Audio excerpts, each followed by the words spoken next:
యాదవ్ గారు, మార్నింగ్ అండి. ఎలా చూస్తారు సార్? మొత్తానికైతే కేటీఆర్ మరొకసారి ఎవరైతే మరి పార్టీ ఫిరాయించి అంటే బీఆర్ఎస్ పార్టీ ఫిరాయించి కాంగ్రెస్లో చేరిన ఎమ్మెల్యేల విషయంలో మరొకసారి సుప్రీంకోర్టుకు వెళ్తామంటున్నారు. ఇదే అంశంలో మరి కాళేశ్వరం ఇష్యూ అయితే హాట్గా కొనసాగుతోంది.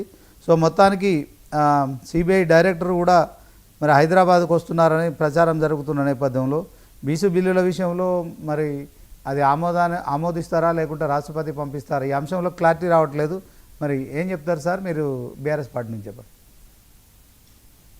పారదర్శకంగా విచారణ చేపట్టమని చెప్పేసి మేము అనేక సందర్భాలలో చెప్పినాము. అదే రకంగా చర్చ పెడితే కూడా అసెంబ్లీలో మైకులు కట్ చేయకుండా ప్రజలకు అర్థమయ్యే విధంగా ఉన్న శాసనసభ్యులు ఎంతమంది రైతున్నారో శాసనసభ్యులకు కూడా పూర్తి వివరాలు తెలియజేసే విధంగా చర్చించుకుందాం. దానికి సరైన సమయం మనం చెప్పిన అడుగున అడ్డుపడుతూ మంత్రుల దగ్గర నుంచి ఎమ్మెల్యేల వరకు అందరూ కూడా అడ్డుపడుతూ అసలు విషయాన్ని బయటికి రాకుండా ఉండే ప్రయత్నం చేసి చివరికి 2 గంటలప్పుడు మేము సిబిఐకి అన్నారు. Okay, we're welcome it. CBI ద్వారా విచారణ చేపట్టినా ఏ సంస్థ ద్వారా విచారణ చేపట్టినా వాస్తవాలని బయటకు తీసుకురావడానికి ఉన్నవి నిష్పక్షపాతంగా విచారణ చేపట్టడానికి పారదర్శకంగా విచారణ జరగడానికి మేము అన్ని రకాలుగా సహకరించడానికి సిద్ధం. అందులో ఎటువంటి అనుమానం లేదు. రెండోది, మీరు అడిగిన బీసీ రిజర్వేషన్ దాని గురించి మొక్కుబడిగా ప్రయత్నాలు కాంగ్రెస్ చేస్తుందే తప్ప దీంట్లో వాళ్ళకి నిజాయితీ లేదు అనటానికి నిదర్శనం. గత 2 సంవత్సరాలుగా ఎప్పుడో ఎన్నికల కంటే ముందు కామారెడ్డిలో డిక్లరేషన్ పేరు మీద వాళ్ళు హామీలు ఇచ్చి ఎన్నికలలో టికెట్లు ఇవ్వడానికి సరే ఆర్థిక సమస్యలు అడ్డొస్తాయని చెప్పేసి అధికారమే పరమావధిగా వాళ్ళు హామీలు ఇచ్చారు. కాబట్టి అధికారంలోకి రావడానికి బలహీన వర్గాలకు టికెట్లు ఇస్తే గెలవలేమేమో, అధికారం రాదేమో అనే ఒక అభద్రతా భావంతో టికెట్లు ఇవ్వలేకపోయినా అధికారం రావటం కోసం బలహీన వర్గాల వాళ్ళందరూ వాళ్ళ మాటలు నమ్మి ఓట్లేసిన ప్రజలకి ఆ బలహీన వర్గాలకి మొండి చేయ చూపించింది తప్ప కనీసం నామినేటెడ్ పదవుల పంపకాలు ఇవ్వలేదు. వాళ్ళు ఆ రోజు కామారెడ్డిలో చెప్పిన డిక్లరేషన్ ప్రకారం 1,00,000 కోట్లు ఏదైతే బడ్జెట్ లో పెడతామన్నారు, ఇప్పటికి 2 బడ్జెట్లు పెట్టారు, అక్కడ కూడా మొండి చేయ చూపించారు. ఆ రకమైన ఆ దిశగా ప్రయత్నాలు ఏం జరగలేదు.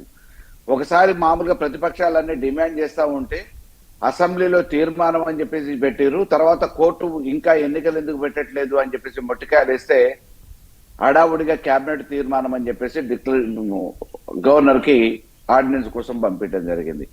ఎప్పటికప్పుడు మొక్కుబడి చర్యలే జరుగుతున్నాయి తప్ప రేవంత్ రెడ్డి గారి చేతిలో ఉన్న బలహీన వర్గాలకి ఇస్తా అని చేస్తా అని చెప్పిన హామీలు నెరవేర్చకుండా ఈ రోజు కేంద్రం మీద నెపం నెట్టి ఆర్డినెన్స్ రాలేదు అని చెప్పేసి ఎన్నికలను వాయిదా వేసుకునే ప్రయత్నంలో చేస్తా ఉన్నారు. బలహీన వర్గాలకు మొండి చేయి చూపించే ప్రయత్నం చేస్తా ఉన్నారు. ఓకే, మీకు సుప్రీంకోర్టు ఆల్రెడీ ఎమ్మెల్యేలను ఎవరైతే పార్టీ ఫిరాయించారో పార్టీ నిరోధక చట్టం తీసుకొచ్చిన ఈ కాంగ్రెస్ ఈ రోజు ఇక్కడ మామూలుగా రాష్ట్రంలో వాటిని ప్రోత్సహించాల్సిన అవసరం లేదు. న్యాయస్థాన తీర్పును గౌరవించి దానికి అనుగుణంగా అడుగులేమని చెప్పేసి రాజ్యాంగ పదవిలో ఉన్న స్పీకర్ గారిని కోరడం జరిగింది. స్పీకర్ గారు కూడా గడువు విధించారు. ఆ గడువు విధించినా ఇంతవరకు ఎటువంటి చర్యలు చేపట్టట్లేదు, ముందడుగు పడట్లేదు. కాబట్టి అవసరమైతే దీని మీద తదుపరి మళ్ళీ కోర్టుకు మేము పోవటానికి సిద్ధమవుతున్నాం. కోర్టుకు పోవాల్సిన అవసరం ఏర్పడకుండా ఇక్కడ ఈ పరిధిలోనే కోర్టు తీర్పుని గౌరవించి న్యాయస్థానాలకు ఇప్పటికి కూడా ఒక గౌరవప్రదమైన స్థానం ఉంది. సామాన్యుడికి కూడా ఏదైనా అన్యాయం జరిగితే, ఇబ్బంది జరిగితే న్యాయస్థానాలను మమ్మల్ని కాపాడుతాయనే ఒక నమ్మకం ఇప్పటికి కూడా ఉంది. కాబట్టి ఈ రోజు ప్రభుత్వంలో ఉన్నోళ్లే, అధినేతలే, గౌరవించాల్సిన వాళ్ళే న్యాయస్థానాల తీర్పులను కూడా పక్కకు పెట్టి వాయిదాల పేరు మీద కాలక్షేపం చేయడం మంచిగుండదు. కాబట్టి దీన్ని గౌరవించి వెనువెంటనే చేయాలని కోరుతున్నాం. లేని పక్షంలో డెఫినెట్ గా న్యాయస్థానంలో న్యాయ పోరాటం చేస్తాం. ఓకే యాదవ్ గారు, ఇప్పుడు ఒక చిన్న అంశం, కాళేశ్వరం విషయంలో హరీష్ రావుపై, సంతోష్ రావుపై ఇద్దరిపై కవిత కామెంట్ చేసిన తర్వాత అది కాంగ్రెస్ కూడా సిబిఐకి అప్పగించింది. ఈ నేపథ్యంలో హరీష్ రావు గారు కూడా లేరు. ఆయన ఈరోజు మార్నింగ్ లండన్ నుంచి వచ్చినట్టున్నారు. సో దీంట్లో పార్టీలో ఏం చర్చ జరుగుతుంది? మరి మాజీ సీఎం కేసీఆర్ కూతురు కవిత, ఎమ్మెల్సీ కవిత పార్టీకి ఎమ్మెల్సీ పదవికి రాజీనామా చేయడం కావచ్చు. సో ఈ పరిణామాలన్నిటికీ నేపథ్యంలో బీఆర్ఎస్ పార్టీ ఇంకా ఈ స్థానిక సంస్థల ఎన్నికల విషయంలో కావచ్చు కొంత నైతికంగా కొంచెం ఇబ్బంది పడే, మానసికంగా నైతికంగా కొంచెం ఏమైనా ఇబ్బంది పడే పరిస్థితి ఉందా? మేము ఇందులో ఎవరిని నిందించదలుచుకోలేదు. కానీ కవిత గారు ఈరోజు అకస్మాత్తుగా ఈ మాటలు ఎందుకు మాట్లాడుతున్నారో దాని వెనక ఉన్న అదృశ్య శక్తి ఏందో మాకైతే తెలియదు. ఓకే. ఇప్పటి వరకు ప్రతిపక్షం వాళ్ళు ఏదైతే మాట్లాడారో ఆ ప్రతిపక్షం వాళ్ళు పాడిన పాటనే కవిత గారు కూడా అందుకుంటున్నారు అంతే తప్ప ఇందులో కొత్తగా వేరే ఏం లేదు. మేము బహిరంగంగానే చెప్తున్నాం కదా విచారణ చేపట్టండి అని. కాలక్షేపం చేయటం ఎందుకు? ఆ విచారణ సజావుగా పారదర్శకంగా చేస్తే అయిపోతుంది, ఏకపక్షంగా కాకుండా.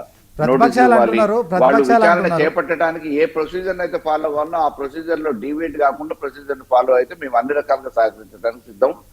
ఈ ప్రాజెక్టు విషయాలు కూడా ఈ రోజు బహిరంగంగా తెలంగాణ యావత్ ప్రజానికానికి, దేశ ప్రజలకు కూడా తెలవాల్సిన అవసరం ఉంది కాబట్టి బహిరంగ విచారణ చేపట్టండి. దానికి సంబంధించి ఏ వివరాలు ఉన్నా కానీ, ఒకవేళ అందులో చట్టం ఏదైనా దోషులుగా నిర్ణయిస్తే ఏ శిక్షకైనా సిద్ధమే. ఓకే. యాదవ్ గారు, ఇప్పుడు మించింది లేదు కదా. యాదవ్ గారు ప్రతిపక్షాలు అంటున్నారు. ప్రతిపక్షాలు అంటే మీకు కాంగ్రెస్ బీజేపీలే కదా, దాంట్లో కాంగ్రెస్ అని చెప్పగలుగుతారా లేకుంటే బీజేపీ అంటారా? మీ ఆరోపణ ఏంటి? వాస్తవం ఆమె వెనుక ఎవరు ఉన్నారు? ఆమె ఎవరు అనుకున్నారు అంటే మేము ఎవరిని నిందించదలుచుకోలేదు. ఆమె ఎందుకు మాట్లాడుతుండో అర్థం కాని పరిస్థితి. ఓకే. అసందర్భంగా. రామరెడ్డి గారు ఓకేనా సార్? వినిపిస్తుందా? రామరెడ్డి గారు మ్యూట్లో ఉన్నారు, అన్మ్యూట్ చేసుకోండి. అన్నిట్లోనే ఉంది. Okay sir. Okay sir. Good morning sir. Good morning Srinivas garu. Okay sir. అది ఎట్లా చూస్తారు సార్? మొత్తానికైతే బీసీ బిల్లుల విషయంలో మరి గవర్నరు ఇంకా ఆమోదించలేదు. హైదరాబాద్కు సిబిఐ డైరెక్టర్ అయితే వస్తున్నారు. కామారెడ్డిలో మీరు కాంగ్రెస్ సభ పెడుతున్నారు.